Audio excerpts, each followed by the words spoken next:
Welcome to The Beauty Shift, proudly sponsored by Keranique. For thicker, fuller hair at every age and every stage of a woman's life. I'm Michelle Phillips. I'm a celebrity stylist and beauty expert, a national TV personality, and self-confidence coach. And over the years, I've worked with some of the most recognized faces in the world, helping them look and feel their absolute best inside and out. That ultimate inner outer wow. Now that's true beauty, my friends. Welcome back to The Beauty Shift. I'm your host, Michelle Phillips. And again, I'm always so grateful that you take time out of your busy day to join me.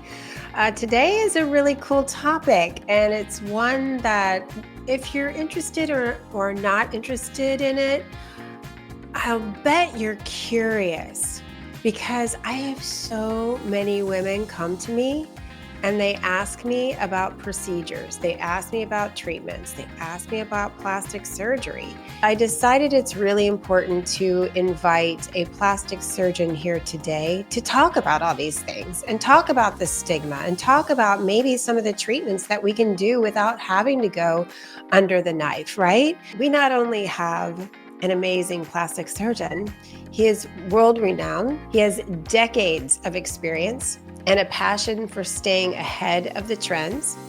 He doesn't just transform appearances, he empowers his patients to feel more confident, right? Key factor. I love that about him. He helps people feel more youthful and more radiant at every age.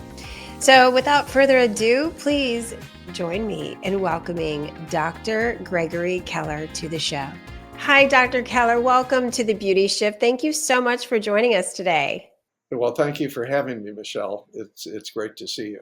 I'm so appreciative you've taken time out of your busy schedule between your practice in Santa Barbara and then also your work at UCLA. You're a busy man. Well, it's fun. It really is. Work is a pleasure. How is beauty evolving in, how you see things today versus years ago? Well, what we see is interesting. We see things coming up and we see things coming down. We see things going forward. We see things coming back. So history repeats itself a little bit. And I've been doing this for many years. And then there are the major advances, and they come all of a sudden. And then you sort of plateau out a little bit. I think that things are changing, definitely. Biologics are evolving. That's really exciting. Electrostimulation is at the forefront. There are new things like clotho that are happening for anti-aging, and all kinds of things are happening. But the anatomy of our face still remains. So surgery isn't going anywhere. Yes, exactly. And with that being said, when you say, the history kind of repeats itself, what did you mean by that? Well, it's interesting. The biologics have been around for some period of time. For instance, take Sculptra or PRP or stem cells. They've been around for years and years and years. People use them, had different problems with them, and now they're back again with some tweaking and perfections and so forth. So it's a matter of time as to see how far a lot of those things will go. Because I've used Sculptra in the past, and I've always turned towards things that I feel are more natural, yet they're really treatments such as lasers. I've done this for many years, and at one time surgery was the only option, particularly as women reached around menopause age, because things happen quickly at that point. Things happen very quickly. All of a sudden, I hear women say, all of a sudden, overnight, I became invisible, and it's interesting.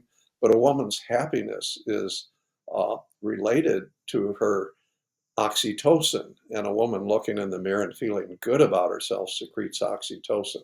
So back in the days when surgery was the only option, we did that. And now I've been following that up for 30 or 40 years. And I find that the women who had surgery around the time of premenopause, perimenopause, immediately postmenopause, And if you did a deep plane facelift and really lifted the structures, and I've been doing those since 1978, um, they really look good into their 70s, and really didn't age a whole lot. Uh, Whereas when I do something more minor at that stage when things happen, it looks good for a while, but it doesn't last.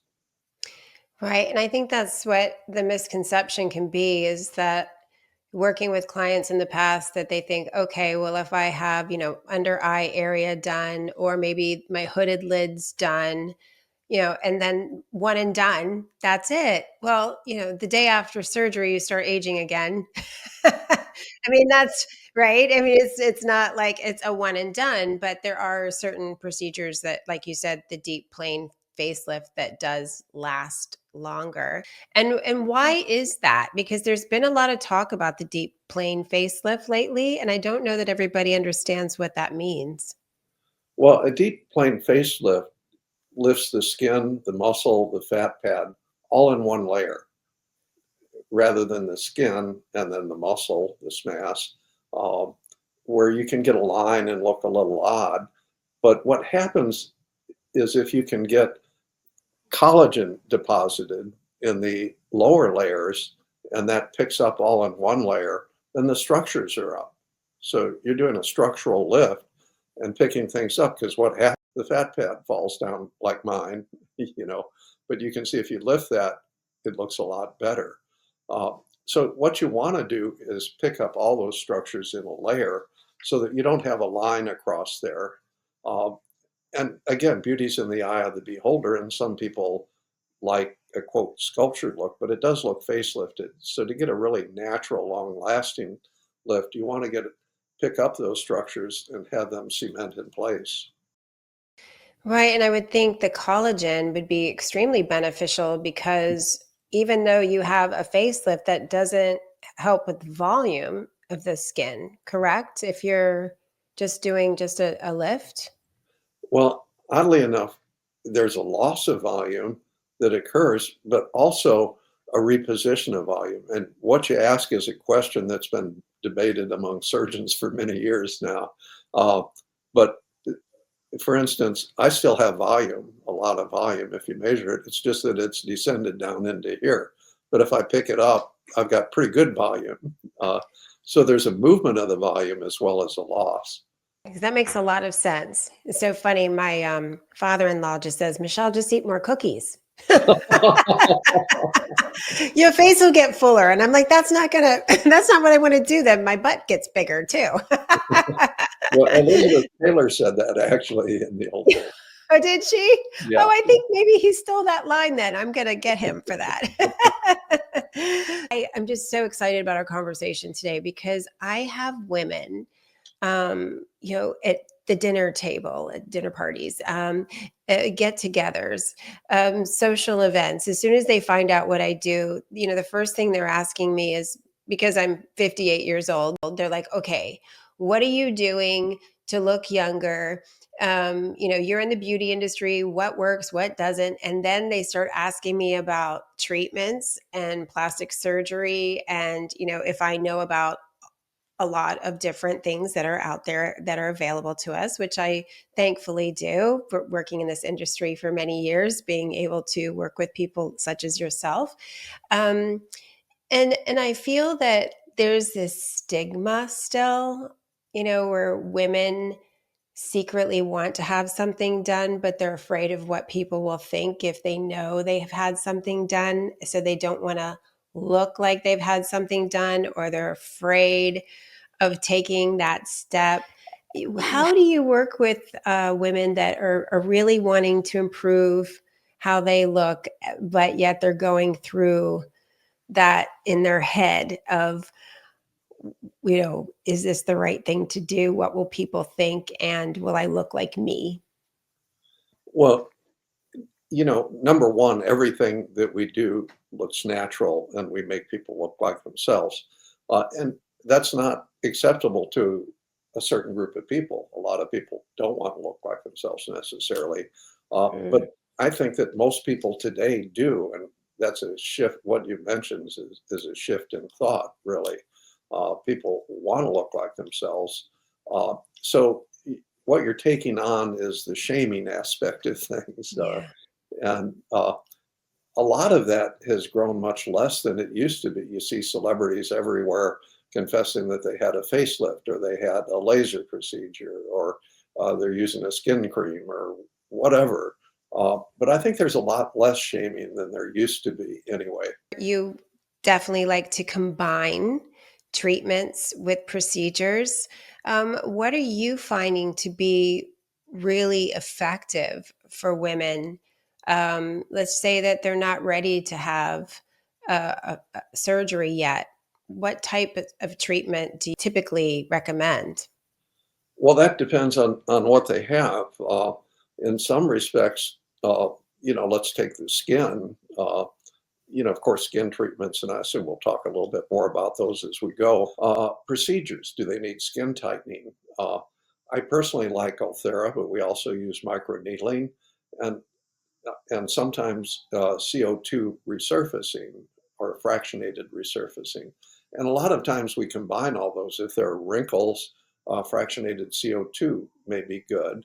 But if the skin's a little darker and we don't want to form dark pigment spots, we may use microneedling radiofrequency. But probably the best thing for tightening, and the only thing that I know of that's approved for lifting, is Ulthera, where you can aim high intensity focused ultrasound on the different layers and actually target it to tighten each additional layer.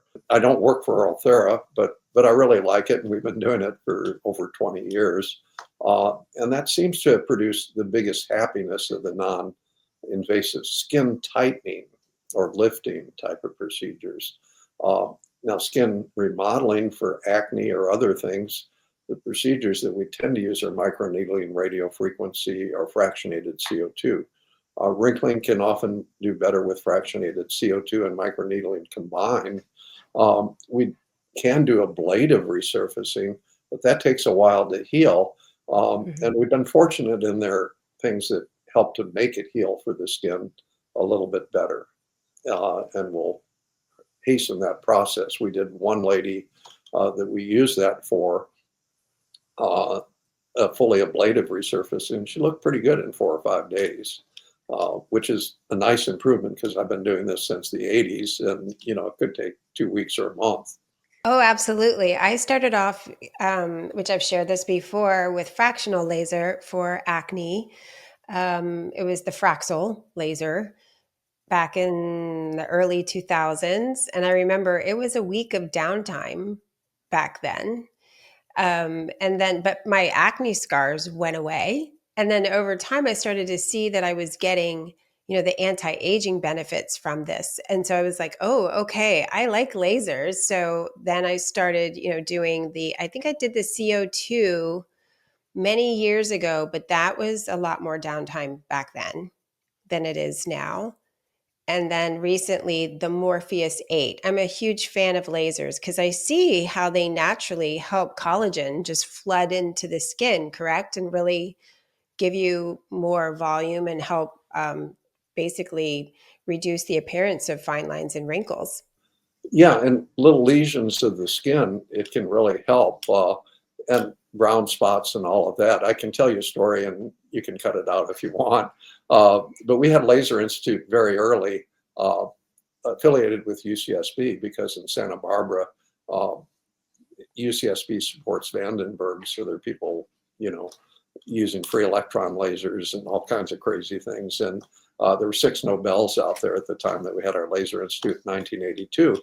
But I had a fellow walk in who was very disturbed about a little lesion here, which was what's called a seborrheic keratosis. And I said, he asked me if I could take care of that. And I said, yes, of course we can take care of it. And he said, well, what do you use? I said, I'll use a laser. And he said, that's great. What's the coefficient of travel through my type of skin with your laser at what energy? And it turned out to be a big equation that you solve that with. And he did it in his head and explained it to me so a 3-year-old could understand it, obviously a very bright man.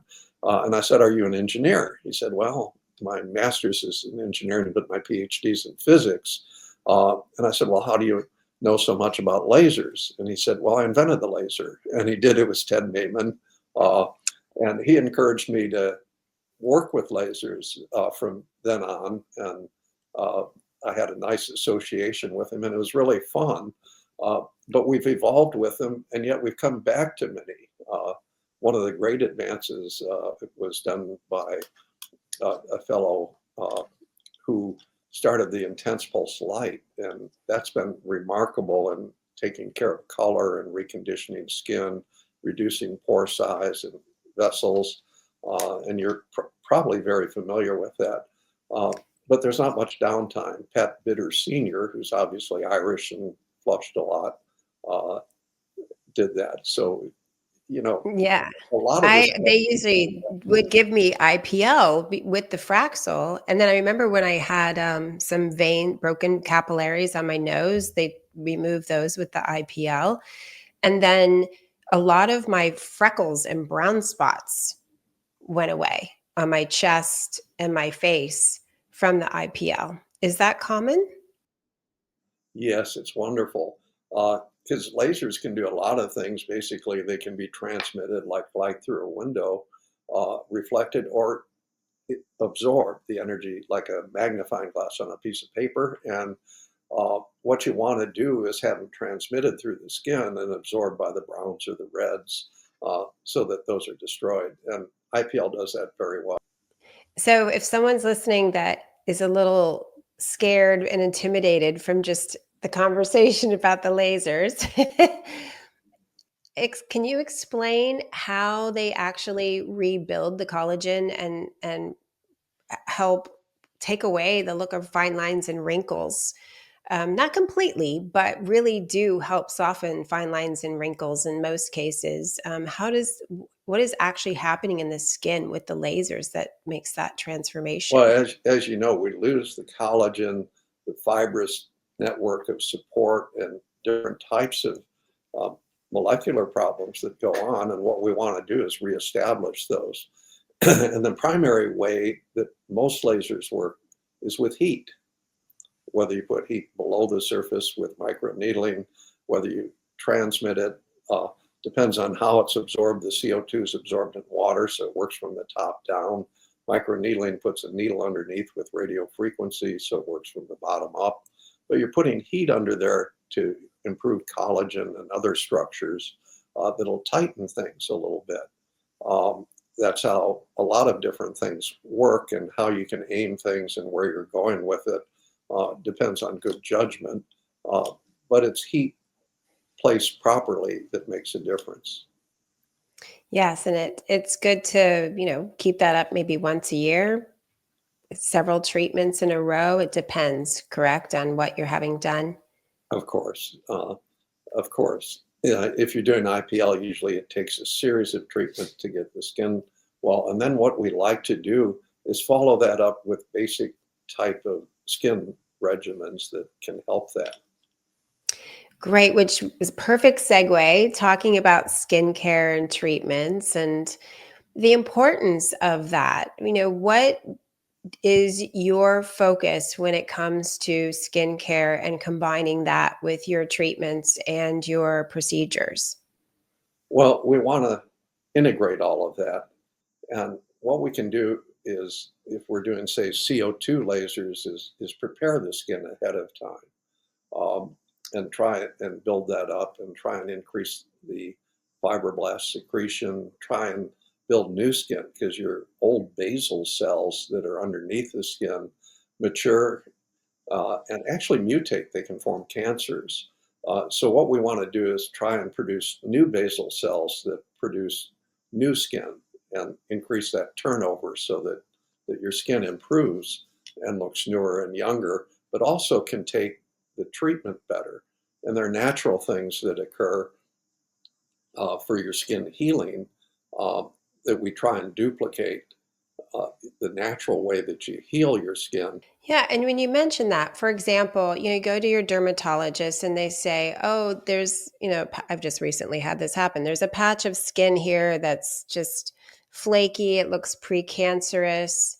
They want me to come back and take the torch to it and burn it off, and I'm thinking, well, when I do the laser treatments, is is there a laser treatment that kind of, it's not cancers on my forehead. It's just kind of, they say that could be precancerous, and it's just a precaution. Does any kind of laser treatment really kind of help with that? Well, the literature seems to indicate that fractional CO2 does. We know that carbon dioxide lasers do. We actually published, Riley was my fellow at the time, I had the UCLA fellowship, on fractional CO2, also helping actinic keratosis and improving that.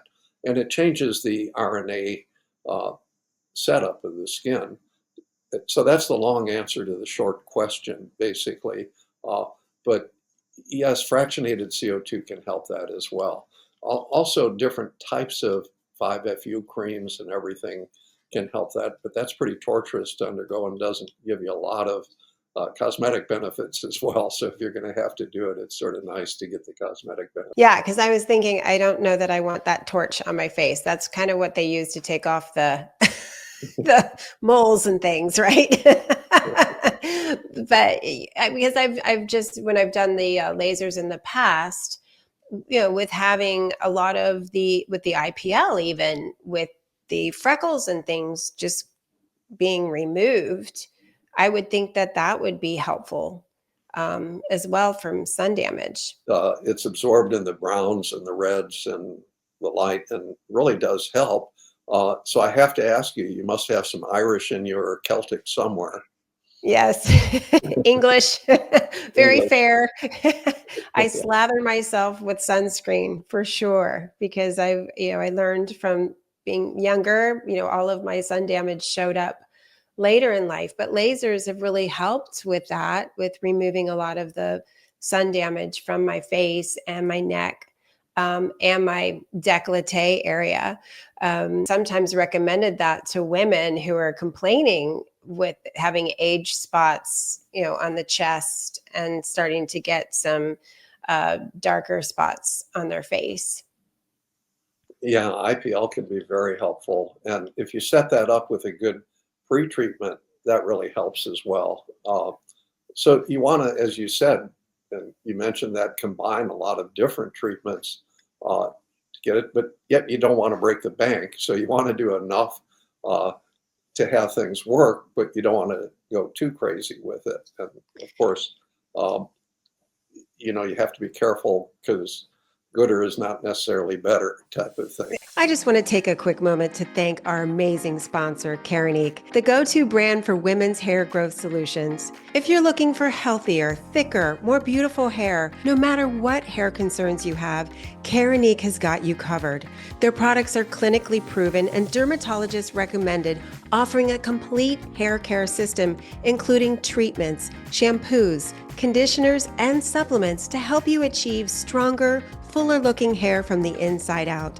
So whether you're starting your hair regrowth journey or maintaining gorgeous, healthy locks, Keranique has a solution for you. And as a Beauty Shift listener, you get 25% off site-wide. All you have to do is head over to store.keranique.com and use the code BeautyShift25 at checkout. Thanks again, Keranique, for supporting the Beauty Shift and helping women everywhere feel confident and beautiful. So now let's get back to the show. Yes. And, skincare is super important. And I know that you are very focused on making sure that your patients use good skincare along with the treatments. What are some of the ingredients and some of the things that you really feel is important for women to be sure to incorporate into their beauty routines? When we had cell labs at UCLA and stem cell labs, we started to work with fibroblasts. So we'd take the growth factors that were present in the media for fibroblasts and apply them to the skin, but they smelled bad. So we used them, knew they worked, but a fellow by the name of Fitzgerald was in San Diego, because our company that we worked in conjunction with was in San Diego. And they made TNS serum out of it, and it obviously sold well despite the bad smell. So anyhow, the next thing that we used was we were making stem cells in the lab for different purposes, and we used the media from that. Those are called secretagogues today. It comes with a fancier name, but basically that's what it is. And those all contain growth factors, but they were non-specific. And they're very beneficial, but they stimulate mainly the basal cell, that cell that's gotten a little bit older. So we were looking for something that would do a little better than stimulate the old basal cells, which Retin-A also does. It stimulates your older basal cells to try and improve the skin turnover and the skin improvement. And we came up with defensins. And defensins are interesting because if you cut, burn, or injure yourself, you have the evolutionary process that's natural of making new skin because you have to cover that wound or cover that burn. And defensins are what does it. Your neutrophils secrete defensins, and that stimulates a cell that forms the skin initially and then goes into hibernation to come out only if you injure yourself. And so those are alpha and beta defensins. And so we incorporated those into a stem cell cream, Definage, basically, that stimulated defensins to stimulate those stem cells and make new basal cells and new skin. And we actually did something that nobody else has done. We did multi-center randomized clinical trials with histology and interestingly, a new 3D imaging that could see pore size and see wrinkles and actually measure what's done and classified things. And it did so well that we didn't want to make the claim, but by the company's age standards, improve your skin age by 16 years. But that sounded too good, so we don't want to publicize that. And we started it on a shoestring, the company, and it's been interesting in that over the years that we've been doing that, over 60% of women continue to use it. And the average reorder rate in most skincare products is around 14%. So people like it, and once you get them using it, it really makes a difference in their skin that they can see.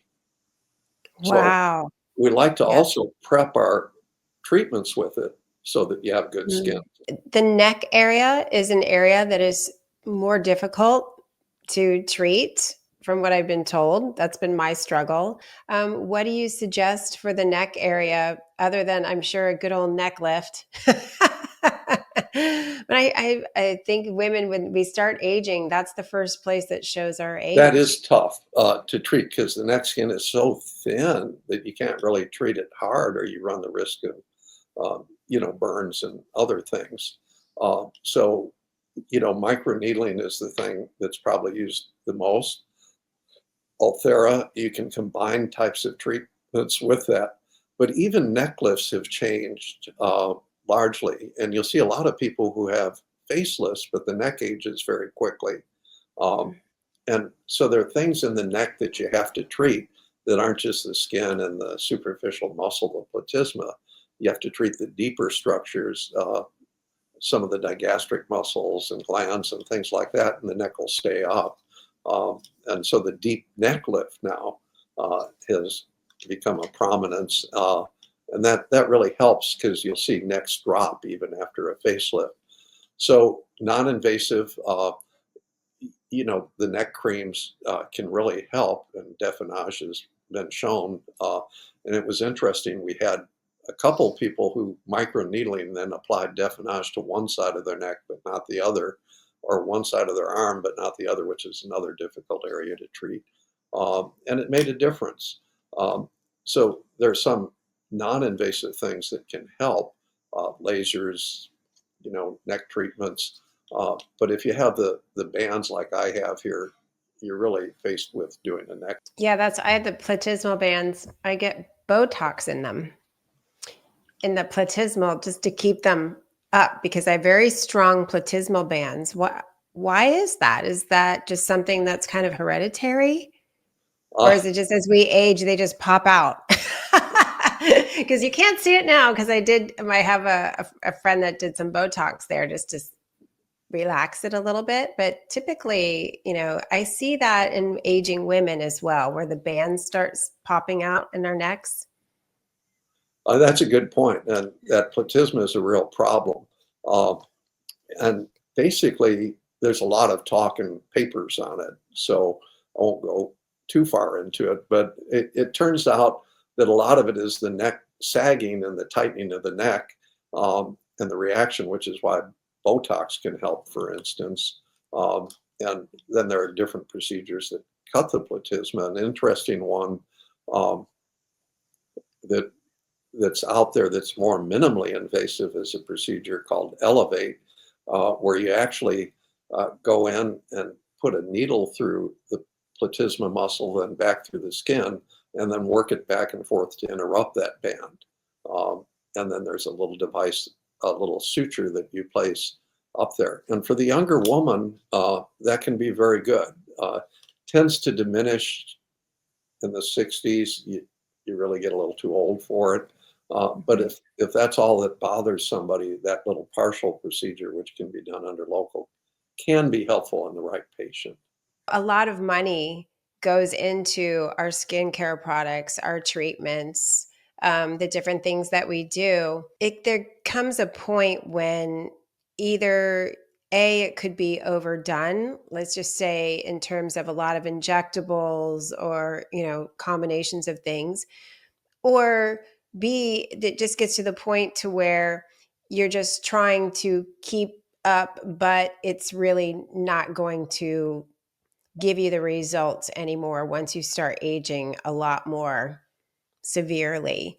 Well, everybody wants a facelift without having a facelift. That goes. Right. I think that's what I was trying to say. Thank you for simplifying it. It's like they Yeah, want the outcome, right? But they don't want to go through the facelift. But then they go through all of these procedures and spend tons of money. And at some point, it's yeah, not going to give them the benefits they're looking for anymore. Is yeah. that true to say? I think so. And uh, you know, you can fill the cheeks, but you can overfill the cheeks. But the other thing is you have to keep filling the cheeks, and whether you use fat or sculpture or injectables with hyaluronic acid, that's all true. That's all true. Um, we evolved a procedure called a simple cheek lift that's done under local that picks that up about 30 years ago. So there is that, and Elevate, those are minor procedures that you can do along with resurfacing. Um, but at some point, uh, things go a little too far, and you really do need to do more facelifting and neck lifting. So I'm regurgitating your answer to that. Basically, that's all true. At some point, you Right. just have to do it, but everybody Yeah. doesn't want to, and you really have to be ready to do it. That's the other thing emotionally. That involves time, that involves money, it involves deciding that you're really not afraid to do it. And then what happens is you wish you would have done it sooner. So there's always uh, that side of things. Yeah. Well, with like a typical like deep plane facelift, what is the downtime? What should a woman or a man expect if they're having a procedure? Well, again, if you're going to do deep plane, go to someone who's experienced at it, not just starting out. Uh, but if you go to someone experienced, usually you can expect the same healing that you get anywhere else. It actually has less bloodiness than a less deep facelift because a lot of the vessels are under the skin. So the bruising is no more. Uh, Swelling can be a little more, but resolves in about the same period of time. So 10 days to 2 weeks, you'll look pretty good with makeup in public. You'll be out sooner that with sunglasses and a scarf, granted. Um, but you won't want to, say, go to a party or something. But 10 days to 2 weeks, no matter what type of facelift or what type of limited procedure you get, is what it would take. However, here's the thing: you won't feel like you look good for a month, and the reason is you'll feel a little tight in areas. It'll draw your gaze to things. Uh, you'll see things that other people just don't perceive because you're looking at yourself face it in 10 power mirrors. You know, that's just the way it is. You know, and it's funny, my facelift was 15 years ago, but I remember that I did it and I knew better. You know, I looked at Yeah. myself more closely than I ever had before. You know, there's a little bit of swelling here and a little bit here. And, you know, so Right. that takes a month to get over, but you look pretty good to go out in public in 10 days to 2 weeks, no matter Oh, what you that's do. not too bad. Exactly. And I've had clients, where they've had some swelling and even loss of some sensation and feeling in their face for a little bit. Oh, Is yeah. that normal? Yeah. Yeah, loss of sensation is pretty much a side effect. That'll come back clearly, but it takes a little while because all those little nerve endings have to regrow. Yes, absolutely. And so, well, I mean, I could pick your brain forever. Is there anything else that you really feel is important to share? Well, of course, I'm going to put in a plug for Definage because I really love it. I love it, and you're wonderful that you'll at least listen to this. Oh no, Tell you've people. got me intrigued. I'm like, I think I need to try this. Well, they I should send you some to try because I think you'll love it. would It love that. it really does make new skin. Now, your skin is so good, you may see minimal differences, but almost everybody sees differences within 2 weeks. Yeah, they have a neck cream. That's true, uh, and Yeah. that can make a difference. An integrative phenomena. You really have to look at it as a whole type of regimen, from aesthetics to skincare to um, other products to lasers, and figure out what you're willing to do at the time, what's best for you, and not get overtreated to the point where you're doing things that really aren't going to do you much good. Right. And that's what I really love about your work is that you're educating your clients so that they're making decisions based on what is good for them rather than I think we tend to compare ourselves to others and think, oh, well, this person's doing it or this person's doing it. Maybe I should too, or that may not be right for a certain individual. And it's also good to have a very good doctor who can say, no, you don't need this. And also talk people out of treatments and procedures as well. I'm sure you see that too. Yeah, um, it's true. You know, and there are plenty of good people who will tell you what not to do and what to do, and there are plenty of people who there's a business aspect to things nowadays in all of medicine, not just aesthetic work. So we have to really get a good opinion and feel good about what we're doing, especially what we're doing is making a person feel happy with themselves.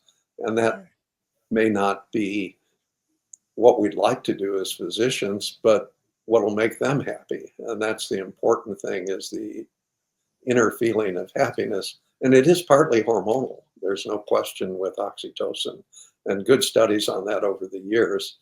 Um, so that's the hard part is feeling out what would make that person happy. Right. And that's what's so important. And that's why I really wanted this time with you today, because I feel that the stigma, of course, is out there. But if it's something that's a personal choice for someone to have a treatment done or to have some plastic surgery done because that's going to make him or her feel better, then there is nothing wrong with that. And they need to get educated and informed on the different treatments and procedures so they can make the right decisions and can take the steps to feel better with someone trustworthy such as yourself that's going to guide them down that path. Well, thank you. And, you know, I've done a bunch of psychologists and psychiatrists over the years, and they say they can talk to me about it for months and years, or they can just do something about it, you know, so there is that. Right, exactly. Okay, well, when I'm ready, I'm going to call you. Okay. Dr. Keller, thank you again for sharing your insight and your passion with us today. It is incredibly refreshing to hear from someone who truly honors both the science and art of beauty and who sees patients not just as faces to be fixed, but people to be empowered. Of course I am, and it's been a pleasure talking to you. Thank you very much. I hope that you enjoyed the show. If you feel that this information could be helpful to someone, please feel free to share it. And also, I want to encourage you to go to my website, michellephillips.com, because there you will find many resources and things that you can download for free about skincare, about the aging process, about makeup, about hair care, all geared towards women who are going through the aging process and a little frustrated with how they look and they feel. I've got wellness information there for you too. So this is a hub of information and support for you. So please take advantage. Go to michellephillips.com and download all those goodies now. Thank you, as always, for tuning in to The Beauty Shift. And just remember, beauty isn't about perfection. Beauty is about rocking who you are according to what you want and what you need to feel beautiful and confident. And we are here to educate you and support you on your journey so you can do just that. So until next time, take care. I want to take a moment to thank our sponsor, Keranique, for thicker, fuller hair at every age and every stage of a woman's life. I hope you enjoyed the show, and if you did, please feel free to share with your friends, and don't forget to subscribe so you don't miss an episode. And if you'd like to receive my free beauty and wellness gifts, just go to my website, michellephillips.com. I also invite you to join my social media community on Facebook and Instagram, Michelle Phillips Beauty.